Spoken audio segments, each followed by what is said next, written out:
هلو ازيكم يا بنات؟ عاملين ايه؟ يا رب تكونوا بخير. في الفيديو النهارده هنتكلم عن الجزء الثالث من رفايا العروسه المهمه. بس قبل ما ابتدي الفيديو عاوزاكم بقى تشجعوني قوي كده وتعملوا لي لايك وتشتركوا في القناه علشان تشوفوا باقي الاجزاء، وخاصه الجزء الجاي هو هتكلم فيه عن اهم المنظمات اللي هتسهل عليكي كتير. ويلا بينا نبتدي الفيديو. اول حاجه هتكلم عنها هي علب التلاجة. علب التلاجة هتكلم عن علب ايكيا مثلا اللي انا جبتها دي، كانت 17 قطعه، حلوه جدا. سعرها كان حلو. انا ساعتها الصراحه كنت جايباها ب 99، لكن دلوقتي هتلاقيها بقى ب 150 متهيالي او 200 حاجه زي كده. هي احلى حاجه فيها ان هي فيها كل الاحجام اللي انت هتحتاجيها، وبتخش الميكرويف والفريزر، تقدري تعملي فيها تتبيلات برضو تحطيها في الفريزر. تقدري تستخدميها في كذا حاجه. والعلب الطويله دي برضو بتستخدميها في الليمون مثلا، بتحافظ عليه، يعني بتحطي منديل تحت كده وتحطي عليها الليمون من فوق ومنديل من فوق، بتحافظ عليه جدا. تحطي فيها بقسماط، فيجيتار، نشا، دقيق. الصراحه حلوه قوي. والطويله دي بحط فيها مثلا بواقي اكل، بحط فيها جبن، بحط فيها حاجات كتير، عمليه جدا جدا. بعدها بقى العلب الازاز. العلب الازاز دي شيك جدا جدا وعمليه.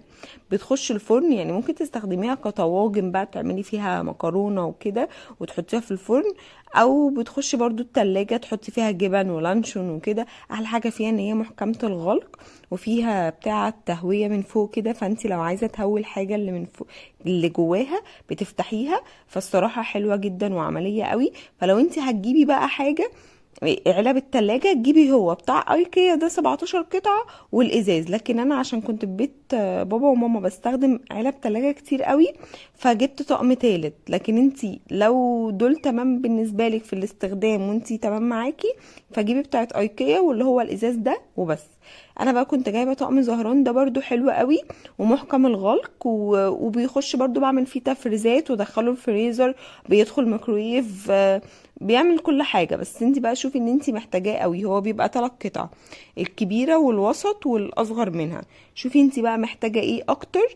هو عامه كفايه قوي بتاع ايكيا والازاز، لكن لو انت عايزه تزودي جيبي بتاع زهران ده، تحفه بجد، يعني هو جميل.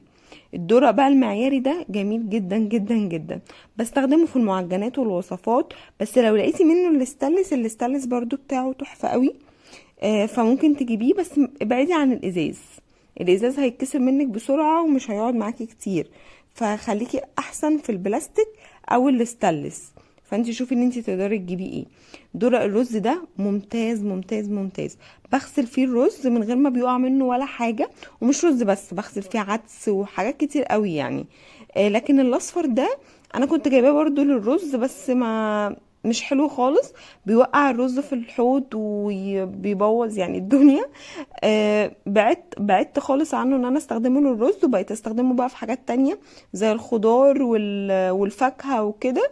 لكن بقى استخدم بقى الرز والحاجات اللي انا عايزة اغسلها في الدرق الشفاف ده. الاطباق البلاستيك جيبي منها 4، 2 مدورين و2 مربعين، عشان يبقى عندك انك انت تنقعي فيهم مثلا فراخ واللحمه وتعملي فيهم تتبيلات. بس اهم حاجه يبقى البلاستيك الصحي، يعني ما تجيبيش اي حاجه وخلاص. وما تنسيش بقى المصاف البلاستيك حلوه قوي قوي قوي في تصفيه المكرونه والفاكهه والخضار والخضره.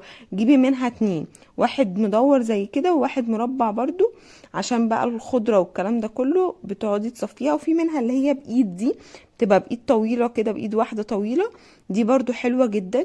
بتقدري تستخدميها في المكرونه بتبقى احسن. ازايز الصوصات دي تحفه، بستخدمها في الدقه والمايونيز والكاتشب. وبمخصصه واحد كده للكراميل، فانا جايبه منهم 3، 2 للمايونيز والكاتشب وواحد للكراميل. شوفي بقى انتي هتحتاجي ايه وجيبيه. وبس كده هنكون خلصنا الفيديو. ما تنسوش بقى تعملوا لايك وتشتركوا في القناه، وكمان تشوفوا باقي الاجزاء اللي فاتت علشان ما تفوتوش ولا حاجه من رفايع المهمه. وقولوا لي في الكومنتات ايه اكتر حاجه بتحسوها ضروريه في البلاستيكات. واستنوني في الجزء الرابع عن المنظمات اللي هتخلي تلاجتك كده والادراج شيك وعمليه. بحبكم قوي. باي باي.